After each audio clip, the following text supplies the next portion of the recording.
Hello everyone and welcome to the Melbourne Traditionalist episode 75. I'm Mark Moncrief from Upon Hope, and today I'm going to be talking about a whole range of subjects. I've got some newspaper articles that, they're from news.com, but some articles that I want to read out, and some of them I'll actually talk a little bit about. Now, the very first one I want to talk about is Joe Biden campaign was backed by record amount of dark money donations. So dark money are donations that can't be traced back to people. Mr. Biden's campaign attracted about 188 million in dark money donations, despite the Democrats previously being critical of the dark money practice. It means the public will never know exactly who helped secure Mr. Biden's victory. His dark money donations also broke a record, topping the previous record of $146 million that went to Republican Senator Mitt Romney in 2012, and dwarfing the $37 million brought in by Donald Trump. Now, it's not quite clear, but I think the $37 million is dark money donations. And then what's interesting is that's the start of the article, and then halfway through, which is the next line, this happens. It comes amid revelations a man charged over the Capitol riots allegedly threatened to assassinate a Democratic congresswoman and warned it was hunting season. Well, considering that they weren't armed, it can't be much of a hunting season. But it's interesting how even in an article, that is about criticising a practice that Mr. Biden has engaged in, halfway through the article, it completely changes and it becomes about how the Democrats are under threat. Amazing. Now, I wanted to read to you an article written by Matt Taibbi. Now, this is on TK News. Now, I'm not going to read the article. The article is called The Echo Chamber Era, and it's basically about how the media, they're all saying the same thing. They're all in an echo chamber, all repeating what somebody else has already said, and making sure that there's no other opinion that's being shared or shown. But he talks about some statistics. Now, over the last week, I've read some of these. There's a survey called the Edelman Survey, which is about trust in media. And for the first time, the survey has gone under 50%. So 46% of people still have faith in the media. Now, you may say to yourself, that's an astonishingly high figure. I can't believe that it's that high. Well, that might be because if you're an American or were an American, you'd probably identify as a Republican, at least for a survey. And Republicans trust the media 18%. Democrats, 57%. But even think about that 57%. That's an astonishingly low figure for an industry that basically relies on public trust. So even their core audience are turning off from them. 56% of respondents believed journalists are, quote, purposely trying to mislead people, unquote. And 58% think that, quote, most news organisations are more concerned with supporting an ideology than with informing the public, unquote. Well, they're pretty bad figures if you're in the news industry. Because even if your job is propaganda, as the 82% of us who would identify as Republicans in the US, if even only for a survey, who don't believe the media, even if their job is just propaganda, it's a really, really bad outcome. And of course, it's just going to get worse. But what I wanted to read was, as I said, not the whole article, but I wanted to read two comments. Now, one of them's a little bit long, but I'm still going to read it all because it's quite a good comment. It's by a guy who calls himself Thomas. Bear with me a bit while I provide a bit of a background to my relationship with the New York Times. I grew up in the 1980s, 1990s, the offspring of an academic family. Father, a professor at a prominent university, mother, a teacher. Naturally, as a left-centre academic family, the New York Times figured prominently on our breakfast table. I used to read the paper extensively, browsing the multiple sections in the Sunday Times. Everyone knew the New York Times was the best paper in America. It spoke intelligently to an intelligent audience.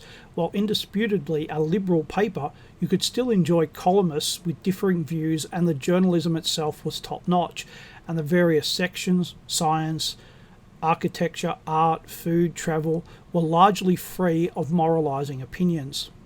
Then, around 2000, while in college, I noticed something start to change at the New York Times. It wasn't a sudden change, but a gradual change in the tone of the paper's articles and columnists. While my parents were very liberal academics, my larger family came from a variety of places: small-town rural America, Reagan-Bush suburban professionals, working-class Union Democrats, and I like to think close exposure with this range of Americans kept me open-minded and realistic about everyday America. And while we could disagree over policy, no one ever questioned that we were all Americans, and no one questioned the validity of anyone else's life experience. Except the New York Times. Sometime around 2000, I started realizing the Times was treating the rest of America outside the liberal Upper West Side echelons, and those elsewhere who allied with that mindset, as somewhat odd and foreign. It was as if the Times journalists were viewing the rest of America, and actually even large parts of New York City itself, the old immigrant boroughs, Long Island and so forth, the way a biologist analyzes strange new bacteria through a microscope lens. And it became clearer that the New York Times journalists and columnists didn't see themselves as the same Americans as the rest of the Americans they periodically wrote about. When they wrote about various American subjects, it was written less about fellow countrymen, but a different people entirely. The irony was that the New York Times itself is the weird little bacteria in the middle of America, but they took the opposite attitude. When I realized that, it ended my love affair with the New York Times. It wasn't overnight, it was a gradual process that took some years. Then, of course, we have seen in the last 4 years the New York Times frankly and openly admit it no longer regards objectivity a principle in journalism. This disease, the isolation of elite journalism from everyday America, has spread quickly and intensively to all other major mainstream papers and TV internet news. Matt has already covered this with his echo chamber article. An aristocracy, as the elite Americans have become, is not inherently a bad thing. There has always been an element of an aristocracy in America, a consensus among the nation's elite. The problem emerges when the aristocracy is not just out of touch with the broader swathes of its fellow population, but disdain of the same people. The men and women who control most of the nation's media and their allies in social media and higher education, and increasingly now in the corporate world, are extremely disdainful of much of America, disparage their way of thinking without even bothering to try to understand it, and use their institutions to be openly hostile. I don't think the American upper classes has ever been so openly hateful of half of their countrymen. A major reason behind Margaretism and the 74 million Trump voters is that they clearly saw this hatred towards them and this widespread attempt to shunt this America out of sight.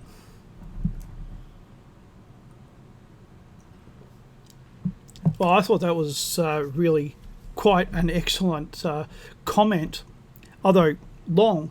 But it also reminds me of the Age newspaper, which is a Melbourne newspaper. Been around since 1854, so that's nearly 170 years. And in the 1990s, I used to get the Saturday Age, and the Saturday Age was enormous. and it would take me the whole week to read it.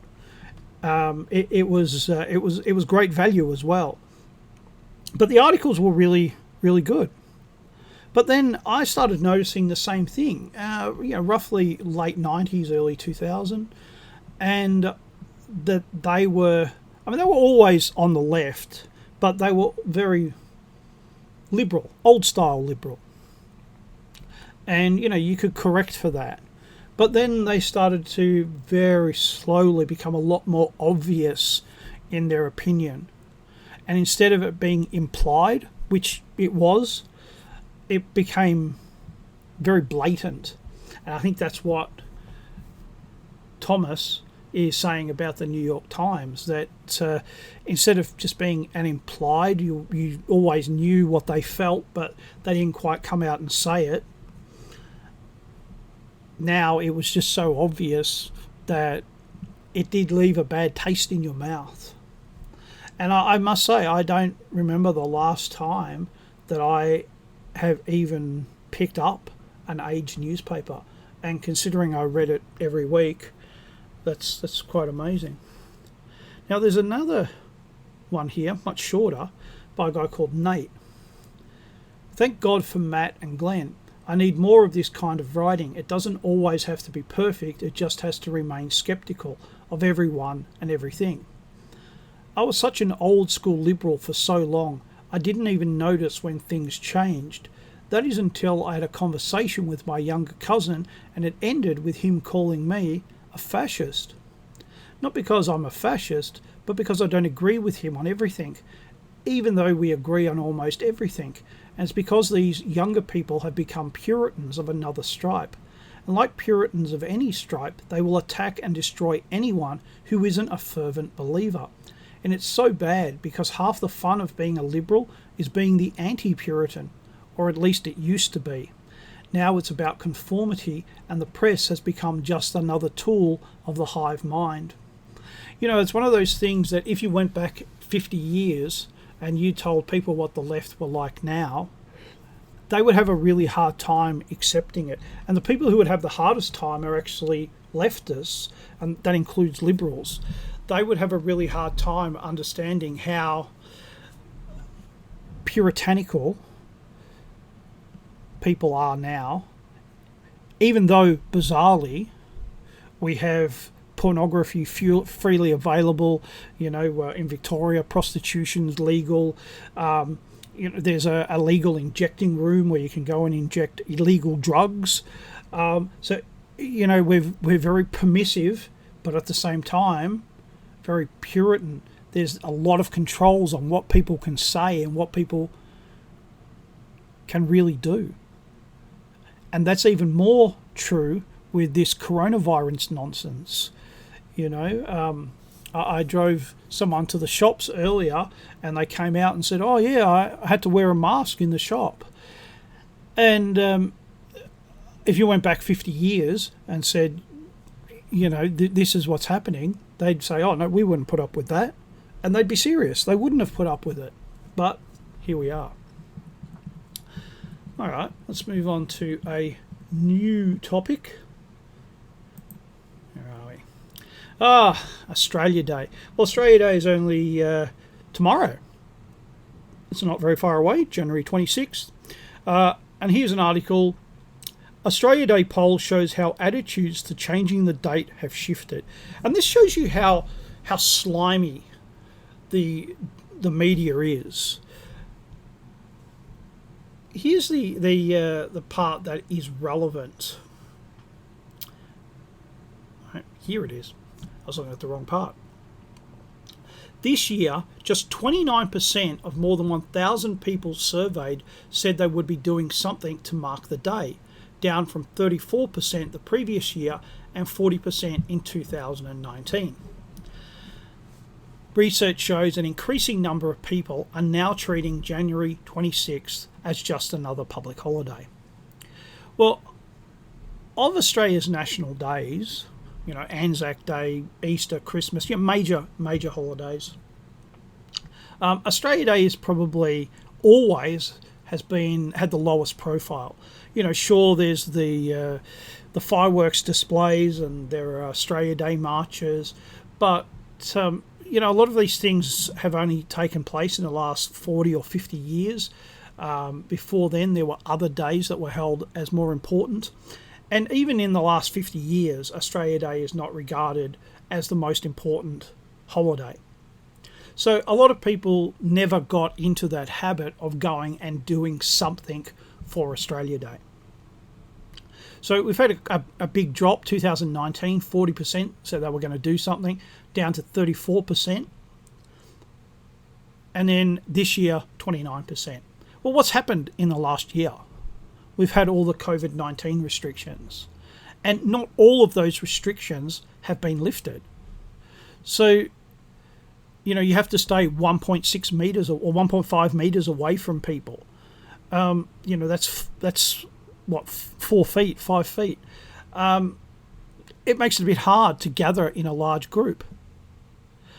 The Australia Day Parade, which is actually a multicultural parade, you will go and you will see that there are practically no Australians taking part in it or watching it.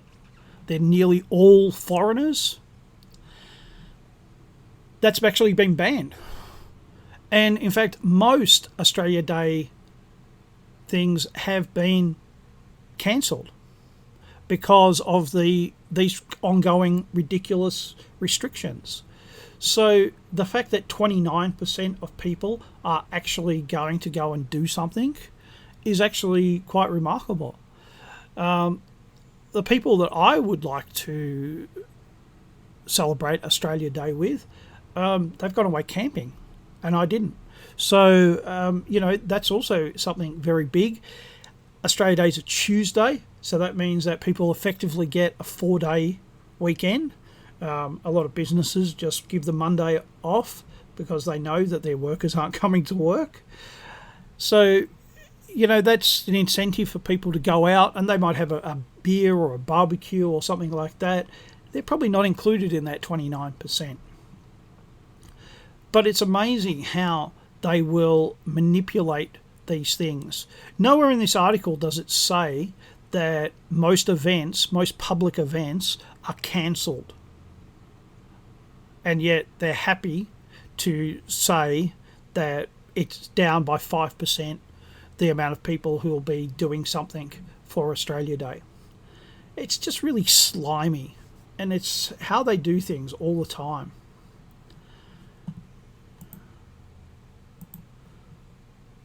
Now, Margaret Holmes Court, or Margaret Court, I should say, sorry, I'm thinking of her old name, is a famous tennis player in Australia. If you're an Australian, I'd be surprised if you have not heard of her. If you're outside of Australia, I wouldn't be surprised if you haven't heard of her. Her glory days were the 1960s, 1970s, and she's basically the best female tennis player that Australia has produced. Now, she has already been awarded an Order of Australia Medal, which is the highest award, civilian award, that you can get outside of a gallantry award. So she's also been this year, they said that they're going to give her a new award because there are different categories of the Order of Australia Medal. So I assume that she's getting a different award to what she already has. But there's an article here, Doctor hands back Order of Australia Medal amid Margaret Court controversy. And it just shows you just how mad the world is today. So I'll read the whole article. A Canberra doctor has handed back her Order of Australia Medal in protest against Margaret Court receiving an Australia Day honour. Clara Tuck Meng Su, a transgender woman and LGBTIQ advocate, said awarding Mrs. Court a Companion of the Order of Australia was a promotion of discrimination and prejudice. Dr. Su, who was one of the first GPs to undergo gender transition in Australia, received an Order of Australia Medal in 2016. In a letter to the Governor-General, She said she could not be seen to support the 24-time Grand Slam winner who is being recognised for her tennis achievements but has controversial comments on homosexuality, conversion therapy, same-sex marriage and transgender people. I therefore have both professional experience as well as lived experience of the community that Mrs. Margaret Court makes these derogatory and hurtful comments about, she wrote. Given the message that the Council for the Order of Australia is sending by giving this promotion to Mrs. Margaret Court, I would like to return my Order of Australia medal. I do not want to be seen as supporting the values that the Council for the Order of Australia seem to be supporting with this promotion of Mrs. Margaret Court. Ivan Hitton-Tao, spokesman for national LGBTIQ lobby group Just Equal, said Dr. Sue has taken the right stand. We urge the Council of the Order of Australia to reconsider its decision, Mr. Hitton-Tao said. Margaret Court's primary contribution to Australian society since being awarded an Order of Australia for her historic tennis achievements has been to marginalise and malign LGBTIQ Australians. Either the Council was not aware of the damage and division she has actively contributed to, or they are supporting it. Margaret Court's elevation above her many previous awards must sit uncomfortably with many people who have exemplified the best of Australian values throughout their lives and sought to advance all Australians. If the Council does not review this decision, there will be many distinguished Australians reconsidering their association with an award system that further elevates the divisive efforts of Margaret Court. Dr. Sue's stunning move comes days after Victorian Premier Daniel Andrews slammed the decision to honour Mrs. Court, saying he didn't want to give her disgraceful bigoted views any oxygen. But when others insist on rewarding them with this country's highest honour, I think it's worth saying again, Mr. Andrews said. Grand Slam wins don't give you some right to spew hatred and create division. Nothing does. Court's sister, June Shanahan, defended the tennis champion on radio on Saturday morning. She does Australia proud with her tennis, and she worked hard to get where she got to, she told 2GB. These people that criticise her, especially the Premier of Victoria, I was disgusted with what he said. Mrs. Shanahan said, people shouldn't believe what they read about Court. It's not as bad as what some people have made it out to be, she said. She's a great woman and she helps a lot of people. Opposition leader Anthony Albanese also questioned why Mrs. Court was being recognised. She's already an officer of the Order of Australia. I think it's clear for everyone to see that making her companion of the Order of Australia has nothing to do with tennis, he said. Wow. It should be on the Babylon Bee, this article. It's so ridiculous.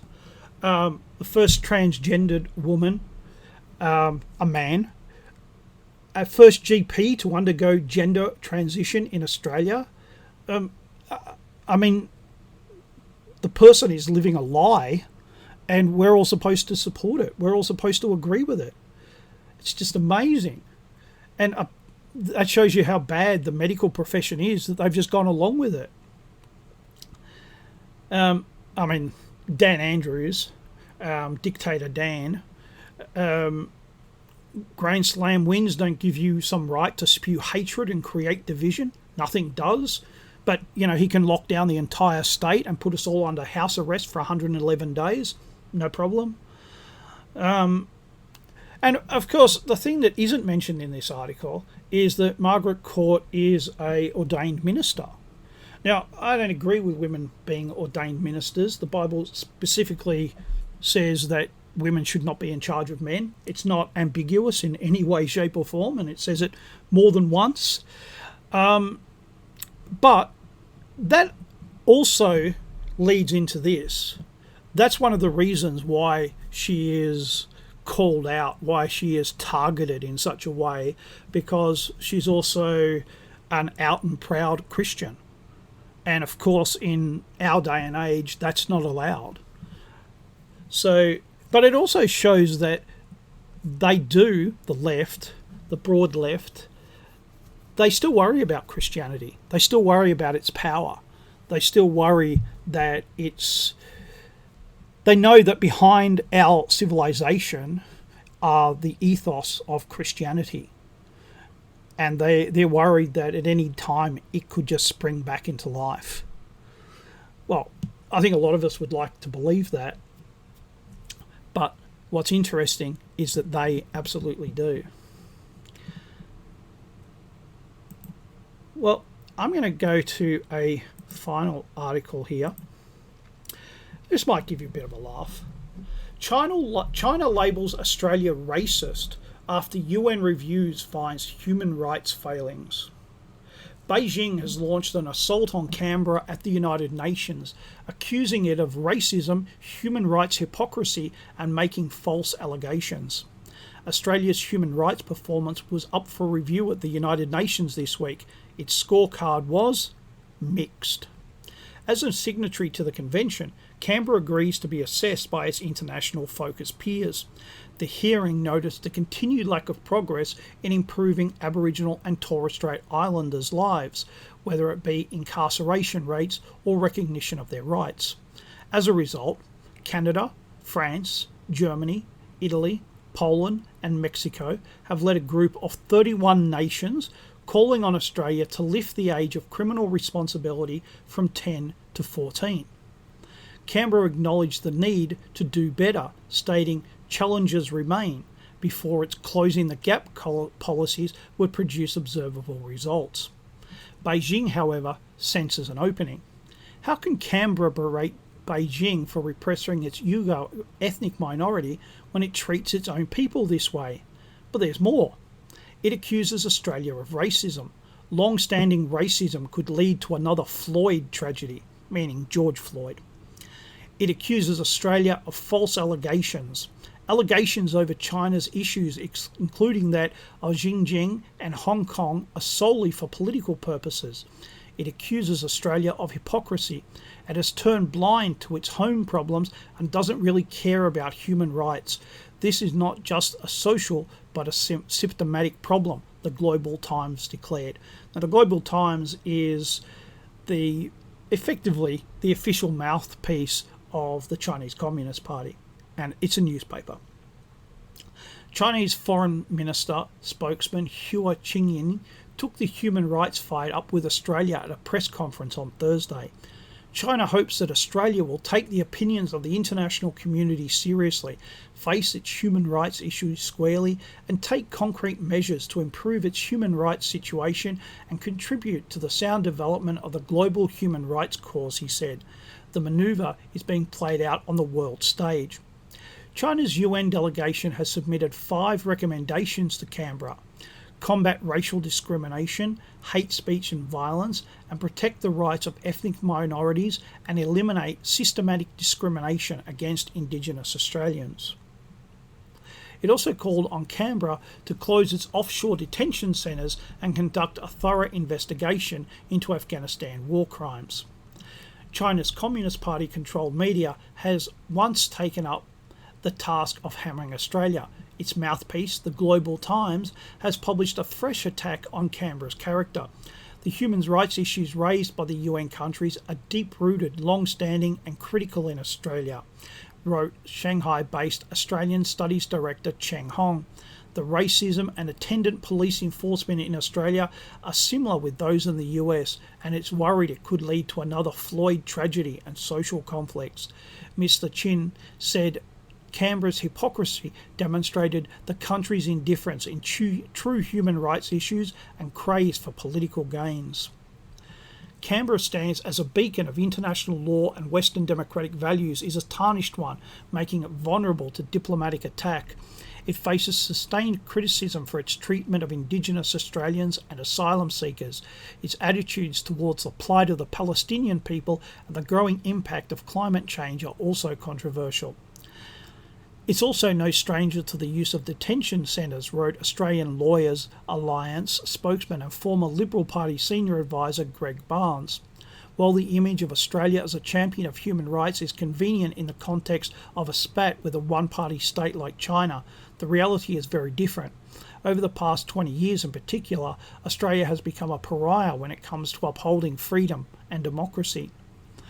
Writing in the Hong Kong-based South China Morning Post, which is now subject to Chinese Communist Party editorial controls, Mr. Barnes said, "It's downright hypocritical to be portraying itself now in the context of tensions with China as a global citizen committed to Western values like the rule of law and human rights." Canberra regularly accuses Beijing of not playing by the rules established by Western democracies in response to World War II's horrors. In fact, when the United Nations Special Rapporteur on Torture, Juan Mendez, said in 2015 that the policies being pursued by Australia amounted to torture or cruel, inhuman or degrading treatment, then Australian Prime Minister Tony Abbott simply said, "I really think Australians are sick of being lectured to by the United Nations," Mr. Barnes wrote. Chairman for Life, Xi Jinping's vision of a world with Chinese characteristics is the future Australia must follow, not the dictatorship of the US, wrote China Institute of International Studies Vice President Liao Qing. This came after Prime Minister Scott Morrison declared Australia and the United States to be the best of mates, and the alliance as having never been more important. It's not what Chairman Xi wanted to hear. If Canberra chooses to continue on the wrong path with its relationship with China, rather than timely adjust its approach to align with the mainstream and dominant development trends, its own long-term interests will bear the damage, Liao wrote. It is hoped that the Morrison administration will take action conducive to cooperation with China, so as to provide conditions to bring the frayed bilateral relations back onto the right track, instead of further cloud the prospect. Meanwhile, Canberra has continued to upset Beijing. Its criticisms have been varied and loud: human rights abuses, cyber attacks, territorial expansionism, industrial espionage, political interference. Will anybody listen? There's an intense economic and diplomatic battle for the hearts and minds of Southeast Asia and Pacific nations. Reputations and actions are suddenly immensely relevant.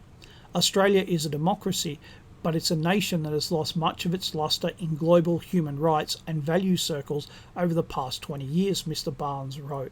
To present Australia as being the good guy facing up to the dark threat of China is simplistic at best, and worse, misleading. Well, Mr. Barnes sounds like a real patriotic type, doesn't he? There's also a part here where a tweet that's sent out by the Global Times. Experts warn Australia's racism problem could lead to another Floyd tragedy. It smears China on Jinping and Hong Kong issues solely for political purposes, while it's turned blind to its own problems, including how it treats Indigenous people. And this is the other one. Opinion. Australia should develop relations with China independently, constructively, placing itself in a subordinate position, always listening to dictates from Washington, clearly not in line with its long-term interests. Well, it's lovely how China has taken to lecturing us and telling us that we're not good enough. And, you know, it really makes you wonder about the importance of the United Nations if a country like Australia can really be dragged over the coals for its human rights record. Now, no country is going to have a perfect human rights record, no matter how that's defined. But there is a big difference between locking up an entire ethnic group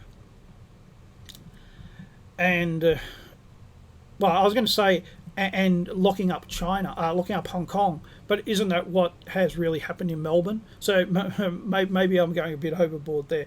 Maybe we are exactly like China.